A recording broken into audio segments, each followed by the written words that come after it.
how to arrange items on your stream. First of all, you go to your class. Second of all, you go to the stream, so you have the right page. Then you move down your page to the item I want to move. I want to post to the top of my page the course of study.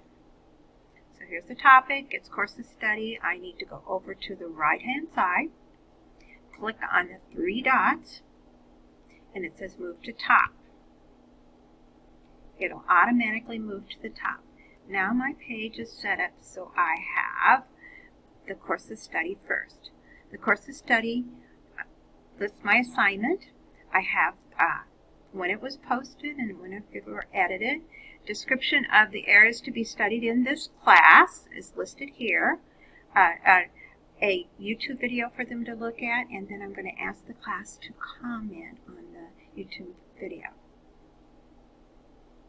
So it's really pretty simple. That allow you to organize your page to make it easier for students to find things.